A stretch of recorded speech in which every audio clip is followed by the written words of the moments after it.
મિત્રો, કેમ છો?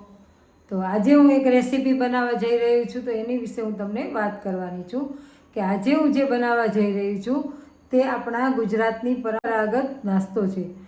જેવી રીતે દક્ષિણ ભારતમાં ઇડલી ઉપમા બનાવવામાં આવે છે ને, એવી જ રીતે આપણે અહીંયા ગુજરાતમાં અને મહારાષ્ટ્રમાં પૌવા બનાવવામાં આવે છે, જેને આપણે કહીએ છીએ બટેટા પૌવા, અને મહારાષ્ટ્રમાં કહે છે પોહે. તો આ જે પૌવા બનાવવામાં આવે છે બટેટા પૌવા, એ બટેટા પૌવાનું મુખ્ય તો તેમાં વાનગીમાં જોઈએ તો પૌવા જોઈએ, અને બટેટા છે એને પણ તમે ઝીણા ઝીણા સમારીને કે બાફીને તેના કટકા કરીને પીસ રાખી શકો છો. તો આ રેસીપી ઘરે સરળતાથી સરસ અને સરળ કેવી રીતે બનાવી, તેમજ બટેટા પૌવા છૂટા કેવી રીતે બનાવવા, તો એ નવી ટ્રીક સાથે હું આપને એ બતાવવા જઈ રહી છું. તો આપ જરૂરથી આ વિડીયોને સ્કીપ કર્યા વગર છેલ્લે અંત સુધી જોજો અને જોડાયેલા રહેજો. તો ચાલો આપણે બનાવીએ આજે બટેટા પૌવા છૂટા, એકદમ સરસ મજાના અને ખીલા ખીલા. અને જો તમને આ બટેટા પૌવાનો વિડીયો અને એની રેસીપી સારી લાગી હોય તો વિડીયોને લાઈક કરજો, શેર કરજો, અને મારી ચેનલ ઉપર જો પહેલી જ વાર તમે જોઈ રહ્યા હોય તો ચેનલને સબસ્ક્રાઈબ કરી દેજો, અને મારા વિડીયોને આગળ શેર કરવા માટે મોકલી દેજો. આપણે અત્યારે બટેટા પૌવા બનાવવા જઈ રહ્યા છીએ. તો મેં આ એક પેકેટ છે તે પૌવા લઈ લીધા છે. પૌવા છે એ દેશી પૌવા લેવાના છે, ઓલા રેશમ જેવા આવે પાતળા એવા પૌવા નહીં લેવાના, જો આવા પૌવા લેવાના છે, અને એને આપણે ચાળી લેશું. આપણે બધા જ પૌવાને ચાળી લીધા છે, અને જે કાંઈ છે કસ્તર હોય, ઝીણો કચરો હોય, કાળા હોય, બધું કાઢી લેવાના. અને હવે આપણે એને કેવી રીતે આપણે ઝટપટ અને સહેલાઈથી ને સરસ એકદમ છૂટા પૌવા કેવી રીતે બને બધા બનાવતા તો હોય જ, પણ એકદમ ઢીલા ઢીલા થઈ જતા હોય, લોંદા જેવા થઈ જતા હોય, તો છૂટા કેવી રીતે બને એ હું તમને આજે બતાવવા જઈ રહી છું, અને એની ટ્રીક સાથે કે કેવી રીતે છૂટા બટેટા પૌવા કરવા.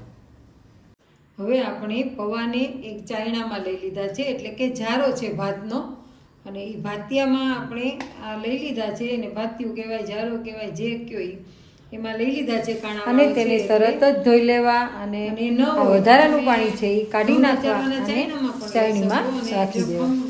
જો તમારી પાસે ચાયણી ન હોય તો પૌવાને થોડું જ પાણી છાંટી અને પછી એને વધારે પલળવા દેવા નહીં, અને પૌવામાં નરમાશ આવે ને એટલા જ ભીના થવા દેવા.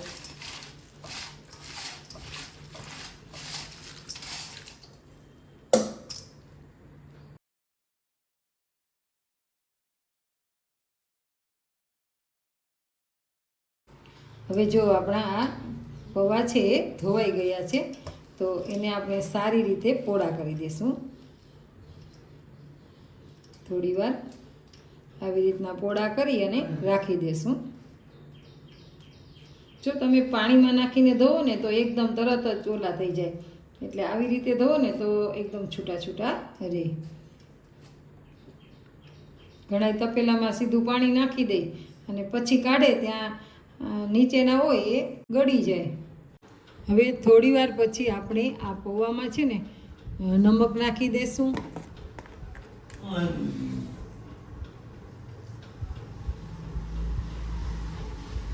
પૌવાના સ્વાદ અનુસાર નાખવાનું છે. ત્યારબાદ તમે જેટલી ગળાશ ખાતા હોય ને એ પ્રમાણે ગળાશ નાખી દેવાની. અમે થોડી ગળાશ ખટાશને ખારાશ વધારે ખાઈએ એટલે થોડીક વધારે નાખીએ. ત્યારબાદ આપણે તેમાં હળદર ઉમેરી દઈશું.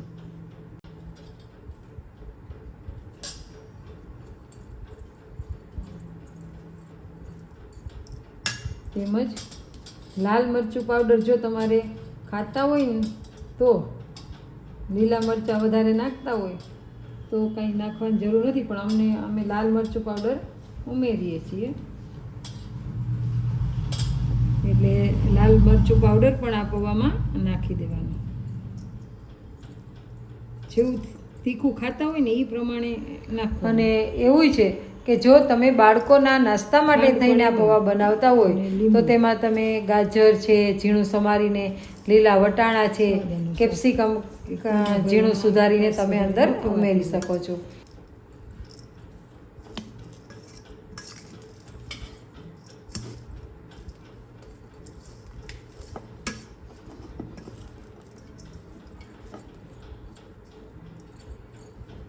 હવે આપણે આવી રીતના હળદર, ચટણી, ખાંડ અને નમક નાખી અને બધું ભેળવી લીધું છે. હવે થોડી વાર રાખી મૂકશું. ત્યાં સુધીમાં આપણે બટેટા વઘારી લેશું.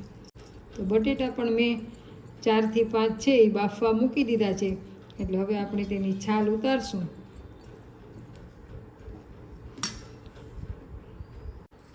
જો બટેટા પણ બફાઈ ગયા છે અને આપણે તેને એક ડીશમાં કાઢી લઈશું.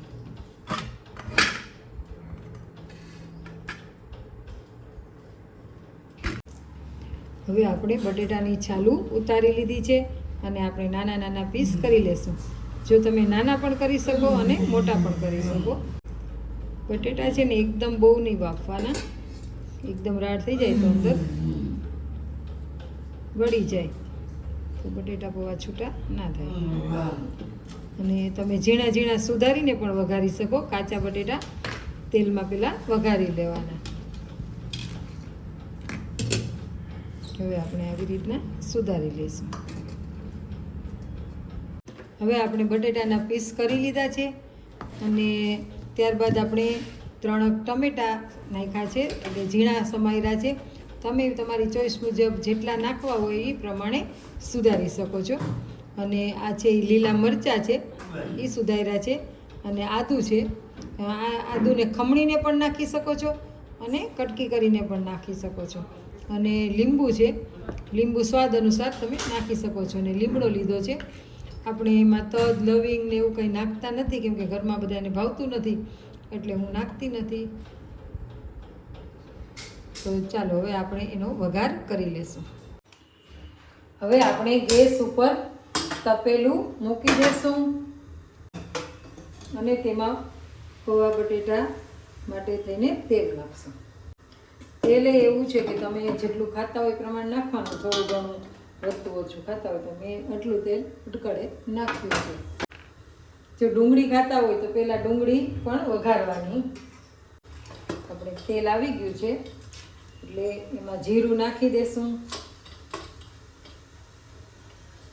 ત્યારબાદ લીમડો નાખી દેશું.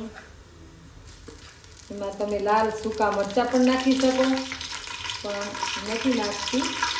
અને હિંગ નાખી દઈશું. ત્યારબાદ ઝીણા સુધારેલા ટમેટા નાખી દઈશું.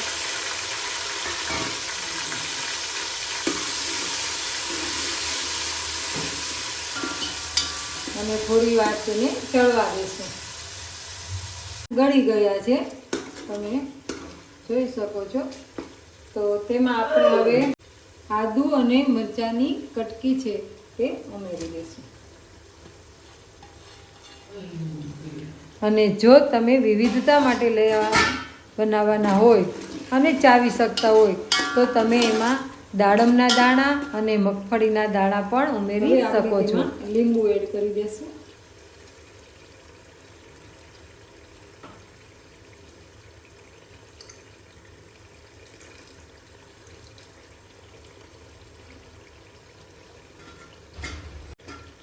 ખટાશ જે પ્રમાણે ખાતા હોય એ પ્રમાણે ઉમેરીએ. અને ત્યારબાદ આપણે તેમાં થોડી હળદર અને થોડું લાલ મરચું અને થોડું નમક નાખવાનું છે કેમ કે આપણે પૌવામાં તો નમક નાખ્યું છે, બટેટા બાફવામાં પણ નાખ્યું છે એટલે આટલું જ નમક આપણે નાખીશું. તેમજ થોડી ખાંડ ઉમેરીશું.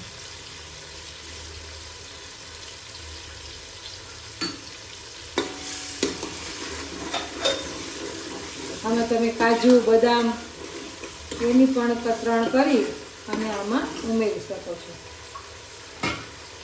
હવે આપણે જે બટેટા સમારેલા છે એ બટેટા પણ એડ કરી દઈશું.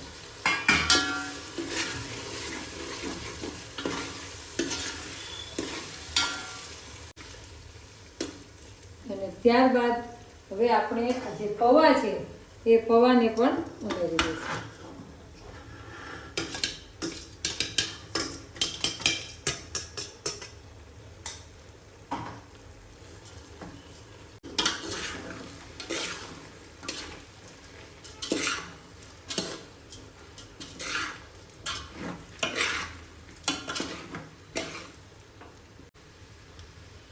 તમે આવી રીતે મૂંચકીને પણ કરી શકો.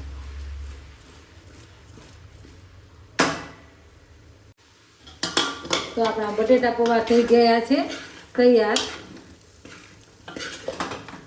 હવે આપણે ગેસને બંધ કરી દેશું અને એકદમ થોડી વાર 2-4 મિનિટ માટે ઢાંકી રાખશું, એટલે પૌવા છે એ એકદમ ખૂબ સરસ થઈ જાય. તો જુઓ પૌવા છે એ બફાઈને એકદમ સરસ મજાના થઈ ગયા છે, છૂટા. જો એકદમ છૂટા થઈ ગયા છે. અને હવે આપણે એને ગાર્નિશિંગ કરી લઈશું. આપણે પહેલાં તો એને એક પ્લેટમાં કાઢી લઈશું. આ જે મોટા કટકા તમને લાગે છે બટેટાના છે એટલે એવું લાગે, બાકી પૌવા તો છે એ છૂટા થઈ ગયા છે. સાંજની રસોઈમાં આપણને એમ થાય કે શું બનાવવું, તો તમે આ બટેટા પૌવા છે એકદમ જલ્દી બનાવી શકો છો. અને ત્યારબાદ આપણે તેમાં કોથમરી ઉમેરી દઈશું. એટલે ચોમાસું ફૂલ છે, લીલી કોથમરી આવતી નથી કેમ કે વરસાદની દબાઈ ગઈ હોય એટલે બહુ ના આવે. તો જે આ સૂકી છે એ રાખેલી ઘરમાં. તો જો એકદમ સરસ મજાના મોઢામાં પાણી આવી જાય એવા બટેટા પૌવા આપણા તૈયાર થઈ ગયા છે. તો ચાલો બધા